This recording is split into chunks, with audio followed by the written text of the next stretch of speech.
their records have been really quite abominable as far as the growth of social and economic inequalities are concerned. In BJP, we know it's an Adani-Ambani party.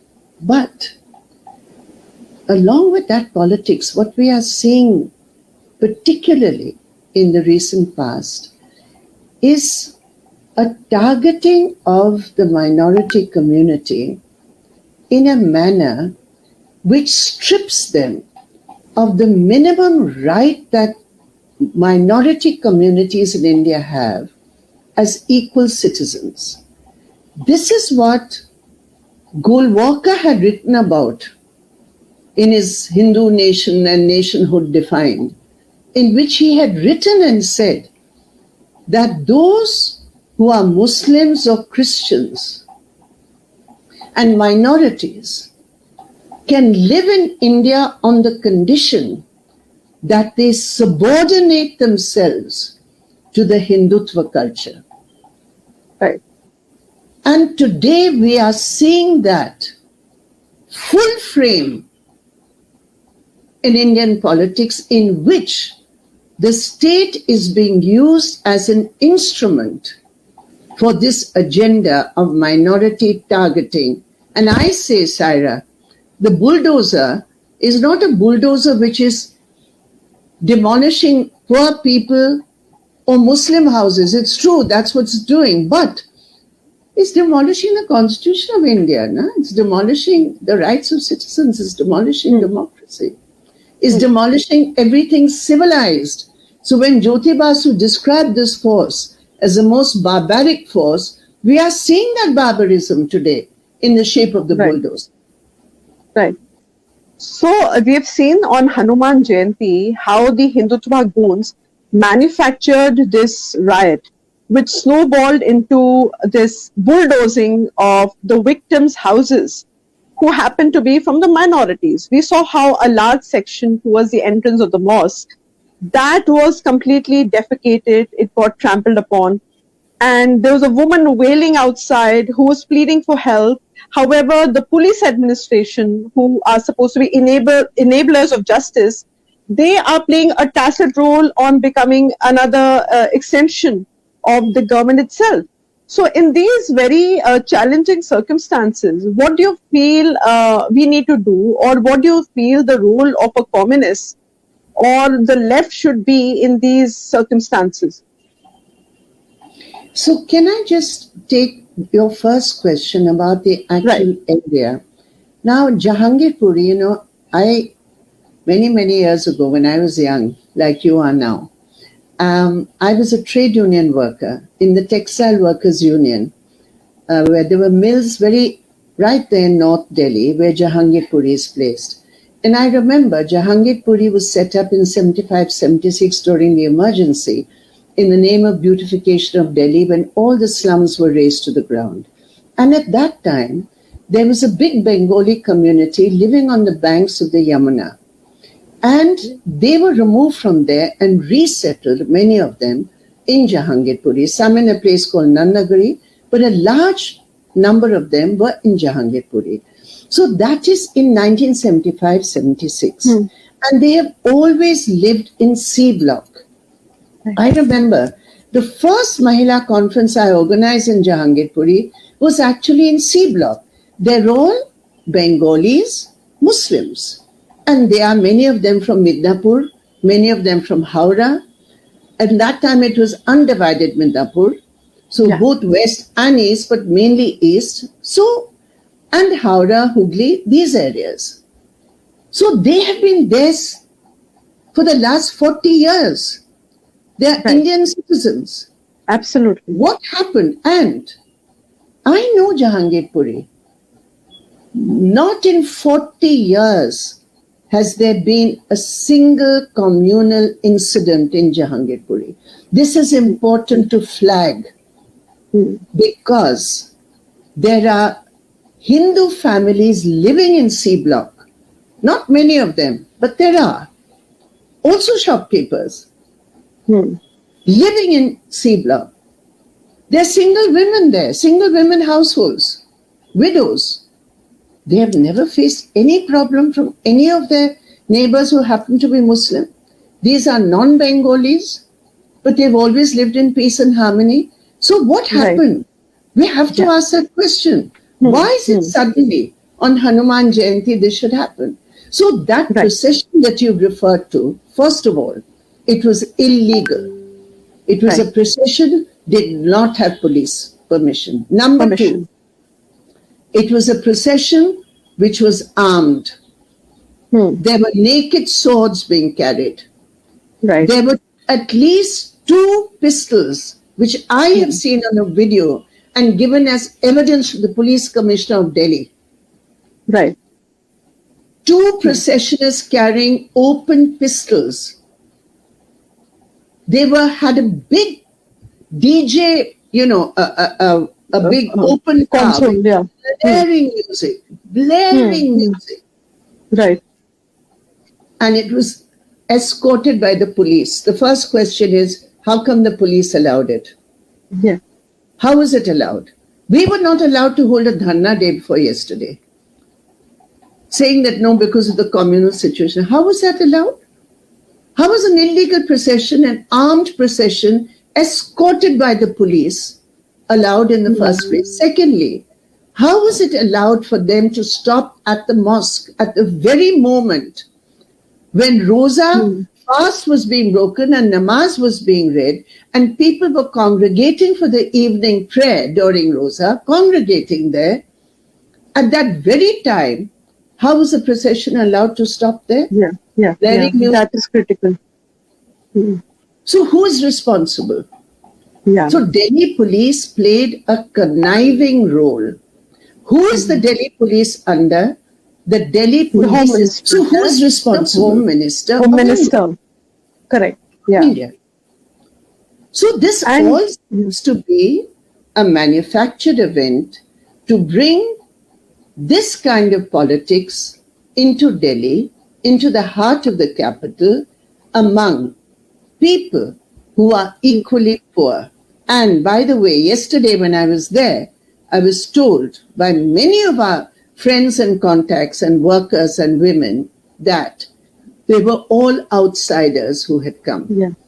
And you can imagine this, that the FIR, in the first FIR, the police had said, illegal procession organized by the Yuva wing of the Bajrang Dal. Within a short time, the name of Yuva wing of Bajrang Dal was removed by the police from the FIR. What does it mean? What is this? This is nothing but BJP, Sankirn and sectarian Hindutva politics, which is destroying our country and destroying the Constitution of India.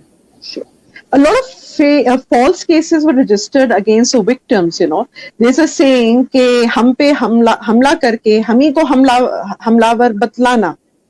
In this very poignant poem, sab yaad rakha jayega, where the aggrieved are, suffering anyway, and then there are false cases that are filed against them. There was this story that came out of this differently abled man who's an amputee, he's without hands. And he was named, he was named in the FIR as one of the writers. It's absolutely unbelievable and so appalling. That is in Khargon, in Madhya Pradesh, where his house was also demolished and he was named a writer. So that's happening in different parts of India. Parts of India. But in Jahangirpuri, it is a fact that there were criminal elements within that block also who did have illegal arms, and they fired on the processionists after this clash occurred. So the point is that I am for punishment of the guilty. I am for strong punishment for the guilty.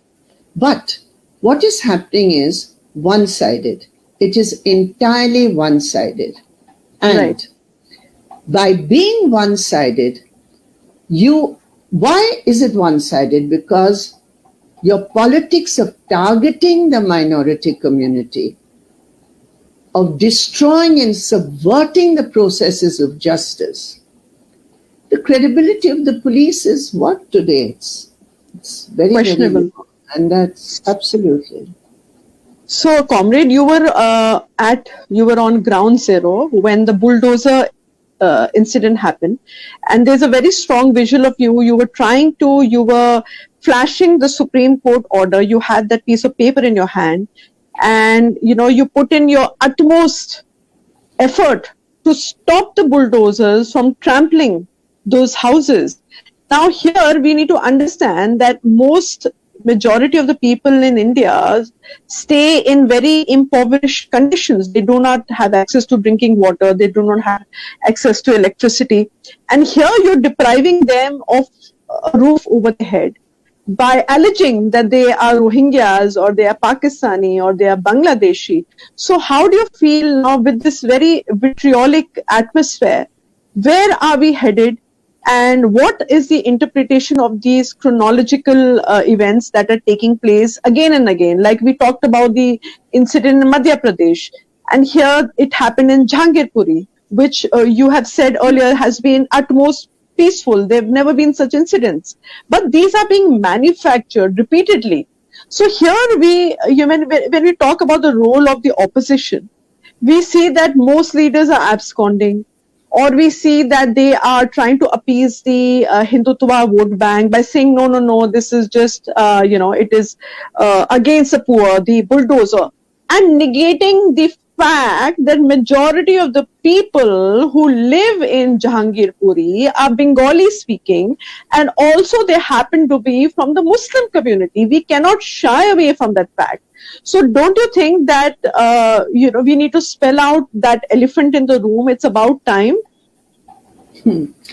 Well, my dear Saira, I think we can find another time to do that. I think your question is very relevant.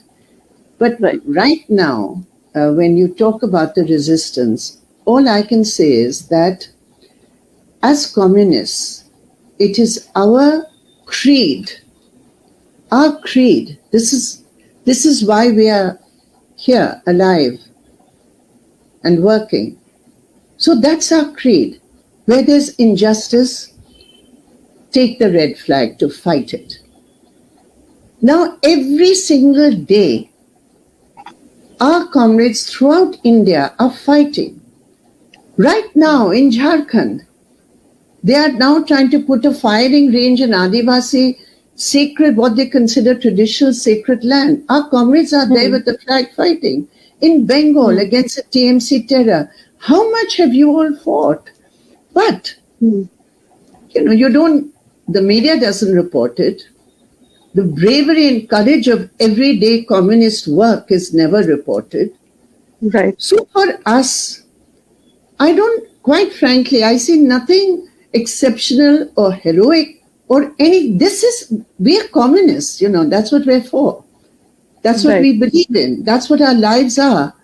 And that's where every single day somewhere in India, whether it's a bulldozer or whether it's just a bulldozer of injustice, a communist is fighting, and many communists are fighting. So I think today what we need to concentrate on is how we fight back this offensive. Correct. What are the strategies? How do we do it? My point is that right now in Jahangirpuri, our teams are there. Every day we're going. Now we've set up a legal aid camp there. We've given a call for relief work. So we are going to collect funds for relief work there. We are filling in affidavits, which we are going to be filing before the courts. So right now the point is be on the ground and do the work we need to do to help those in distress. And our politics comes through that work. That is what I believe in. I strongly believe that today what we need is work on the ground, and that is what we are doing. So, Saira, quite frankly, this kind of, it's very good that, the fight back was shown and everything. But all I want to say is that as communists, this is our work and we are doing it. And our comrades all over India are doing it every single day, 24/7. So, comrade, there are many such migrant workers that are established in various parts of Yeah. the metropolitan cities, and which are essentially the driving force of the city. Now, similar models, like I feel Jahangir Puri was an experiment, and they will try and do that in the other metropolitan cities as well. Now, if we go by the argument of illegality, that these are illegal busties and everything, so there are a lot of illegal sites which have been built by the capitalists, which haven't got the due permission. So now the argument is that this government is not only anti-minority, it is anti-poor as well, because here they are not actually bringing to light how many illegal constructions there are in Delhi. You talk about Mohali, you talk about the other, the urban belt where so many illegal construction has come in. So here we talk about what was the calamity, what was the national calamity to do that, and especially when the Supreme Court order had come. Within a couple of hours, you make a statement, we received no such order, and we are going ahead with this whole bulldozer project. When we went to Jahangirpuri yesterday, it was totally surreal. We had the order, and by the time we reached, already 1.5 hours had passed. So unfortunately, all the houses which had been demolished and the shops, it need not have happened if the police. So they were totally in contempt of the law and the court. Yes. Totally in contempt.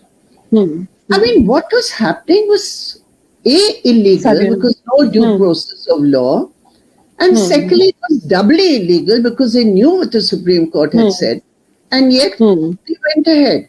And what I want to point out here from your issue about migrants, Bengali migrants, Bengali-speaking migrants, especially if they happen to be Muslim, are extremely vulnerable in India. Yeah. And I think this way that the AAP in Delhi has gone with the BJP and RSS narrative that these are Rohingyas, these are Bangladeshi criminals, they run criminal rackets, etc., etc. And then AAP replying and their leaders replying and saying that what you are the people who've settled them there for the last 10 years. Yeah. This is absolutely and utterly highly bizarre. Yes. First of all, they are Indian citizens. And secondly, even if one or two of them are not, I mean, do you have any humanity in you that you can just raise off their homes? One thing I remember, why I'm saying Bengali migrants, especially Muslim migrants, because I have seen what has happened in Assam. I had been to Assam in that horrible eviction case, where those who have documents, those who have been cultivating the land and made the land cultivable, those families and households have been completely coerced, bulldozed, fired on, and thrown into a no man's world, into a no human world, into a world where they have absolutely no rights. And why? Because they are Bengali speaking Muslims and they are accused of being illegal migrants. So, illegal migrants. So, in other words, if you are Bengali, if you speak Bengali, and if you are a Muslim, anywhere in India, under the present regime, you are vulnerable to being termed an illegal immigrant and being stripped of your rights as citizens. And I think that is one of the issues which have been flagged by the Jahangir Puri horror. Correct. So, comrade, if you look at the occupation of these people, a lot of them are manual scavengers. Some of them are very small businessmen, very small shops they own. Then they are construction workers to small businessmen. So here, don't you think that the government is trying to deflect the attention because they do not have any permanent shelter or an income guarantee, and we've seen how the pandemic has affected their income and their lives drastically.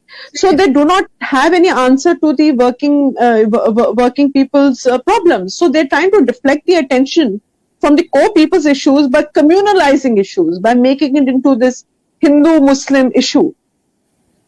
If it was just a question of diversion, Saira, then we could say, yes, if you highlight the other issues, you can deal with it.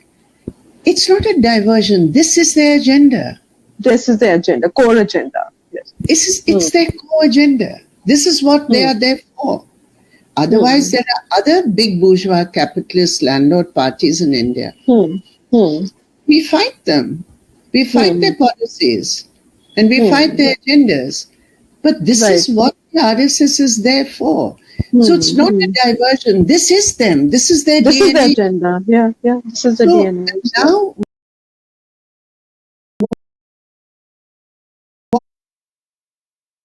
what the point here is, the need to build the unity and the confidence.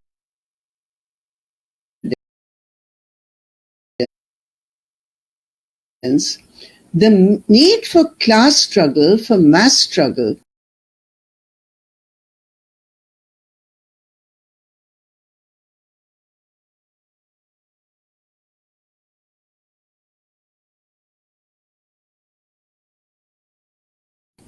to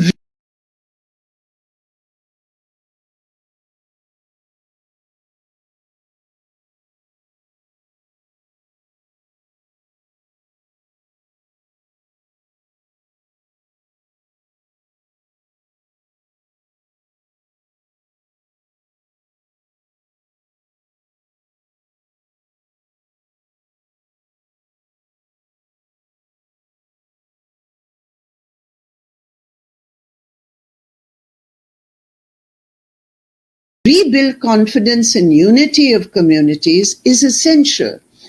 But along with that, all these struggles have to fight against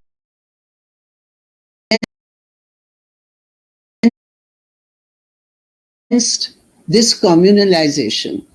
And I'm very happy that I was just told yesterday by some of our comrades that here in Delhi, in the joint trade union platform which they have formed for the observation of May Day, here in Delhi, one of the most important issues that they are going to take up is against this communal horror and this toxic nature of bulldozer politics. So we need to do both things. Fight on our basic fundamental issues of economic and social security, and at the same time link that struggle against the RSS BJP's core agenda.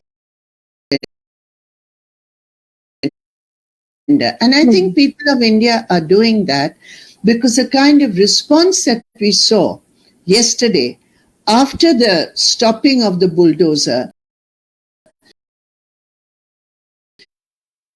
it only reflects how outraged ordinary folk are. It's not because a bulldozer was stopped, it's because people were so happy that the bulldozer was stopped, because they knew all over India that what is happening is so wrong, so unjust, so illegal, so inhumane, so uncivilized, so undemocratic, and so unconstitutional. So that is the kind of response, because people are angry. They may not be able to express it. So today it's our job to help that expression, to help common folk and citizens of India to express themselves against this kind of politics in whatever way, whichever way, however they want to do it. That's what our approach must be.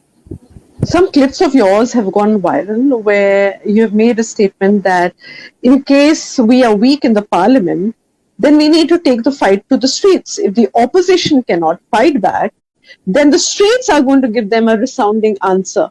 So do you think in the current scenario with what is with the opposition literally not being that effective as we would like them to be, we need to amplify our voices further in the streets so that the issues, real issues, can be addressed? Yeah, absolutely. In every fora, wherever we are, the street, in colleges, in cafes, in coffee houses, at homes, wherever we are, on trains, on buses, on trams, wherever we are, speak. Because your silence, if you don't speak, is going to cost us our country. I'm pretty sure of that. Khamoshi todo, aage bolo. This is what we say. Speak. Whatever you want to do, however you want to do it, just speak out. Yes. So yesterday we witnessed कि वामपंथी जो होते हैं, जो communist जो होते हैं, वो कितना भी बड़ा संघर्ष रहा हो, जैसे हमने देखा ये कृषि आंदोलन जो रहा, या फिर सीए एनआरसी का जो बहुत ही एक डिवाइसिव एजेंडा रहा, या फिर ये जो बुलडोजर जो राजनीति चल रही है, ये कम्युनिस्ट ही आगे, जो लेफ्ट पॉलिटिशियंस ही आगे जो है बहुत ही टक्कर की लड़ाई देती हैं जब जब ये जो सियासती ताकत हुकूमत और अपनी तानाशाही से यहाँ पे जुल्म करती है माइनॉरिटीज के प्रति या फिर गरीबों के प्रति या जितने भी यहाँ पे डिसएनफ्रेंचाइज हमारी जो संख्या है और उनके प्रति। तो आपको क्या लगता है कि आगे जो कम्युनिस्ट जो है उनको पॉलिटिक्स में जो है और आप do feel we need to make it stronger और we need to see that the communist ideology, the leftist ideology is a driving force to reckon with, and people somehow do understand, and they should get to know that the communists will stand by them, you know, irrespective of the religion, irrespective of the circumstances, whatever. What I would say, Saira, is let us do our work. Yeah. Let us be with the people, which we are.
Let the red flag be there in every single case of injustice. People will come. Yeah. Because see, we can't compete with the kind of money which is there in electoral politics now. Correct. We can't compete with the kind of gundagardi and the kind of criminality which is seen. We can't compete with the total subversion of the electoral system, and we don't want to also. This electoral bonds, getting money from the rich and having a quid pro quo with them. communists, that's anathema to us. We can't do that. We don't do that. We'll never do that. So what is our way? In a new world where there's so many different ways of communication, we have to master all that communication, because even though it's a double-edged sword, it can go against you, but if you learn to use it, that's good. Right. We can amplify our messages through social media to reach out to new sections of people. And at the same time, groundwork, contact with the people, that is something which is the DNA of the communists and of the left. Right. So that is a difference. Right. In 1925, when the RSS was formed, right from then, they became an instrument for the policy of divide and rule. In 1920, when our party was born, right from the beginning, we faced the worst kind of repression. The dark days when our leaders were all in jail. All communist leaders within a few years of the inception and creation of the party were all in jail. Every single case in the freedom struggle, it was the communists who were incarcerated. And yet, we are here. What's happening in Bengal? मतलब যেভাবে TMC করছে আমাদের কমরেডদের উপর, আর সেটা আমি তোমাকেও বলবো সায়রা, যে সাহসের সাথে তুমি ইলেকশনে দাঁড়িয়ে একটা মেসেজ তুমি নিয়ে গেছো, এটা আমাদের জন্য ভীষণ ইন্সপায়ারিং। এটা একদিন, ওইটা তো বুলডোজার। বুলডোজার শুধু একটা ঝুঁকিকে ভাঙছে না, বুলডোজার প্রত্যেক এরিয়াতে। তুমি যখন নির্বাচন লড়েছো, তুমি রোজ বুলডোজার ফেস করেছো। টিএমসির অথরিটিজম, ওদের গুন্ডাগর্দি, ওদের টাকা, আর অন্যদের যা তোমার বিরুদ্ধে যা কুপ্রচার হয়েছে, ওইটা তো বুলডোজার তুমি ফেস করেছে। রোজ আমাদের মেয়েরা যা ওয়েস্ট বেঙ্গলের টিএমসি টেরার মোকাবিলা করছে, ওরা রোজ বুলডোজার ফেস করছে। তো বুলডোজার হচ্ছে রুলিং ক্লাস আর বিশেষ করে বিজেপি আরএসএস এর হাতিয়ার। কিন্তু বুলডোজার শুধু একটা মেশিন নয়, বুলডোজার একটা আইডিওলজি।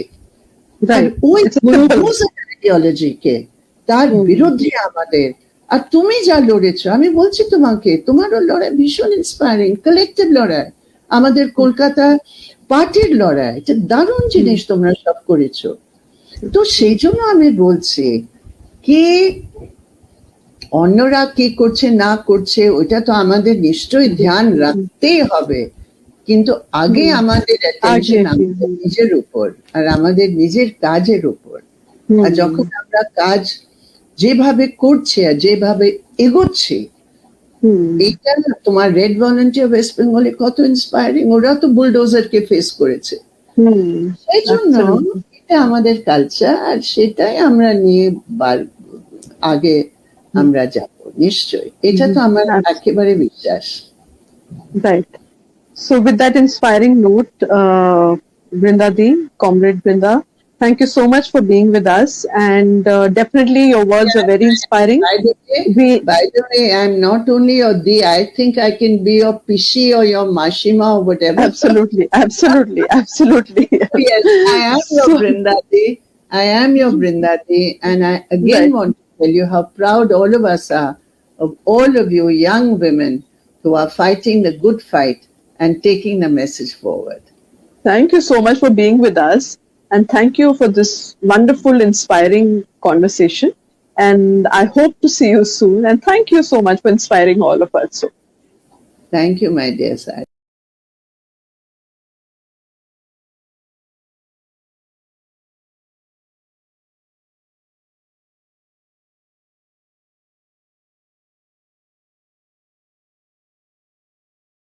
আমাদের যেমন এখনো মেনে নিতে পারি না যে মেয়ে ঠিক করবে আমার পেটে কে বাচ্চা আসবে না আসবে।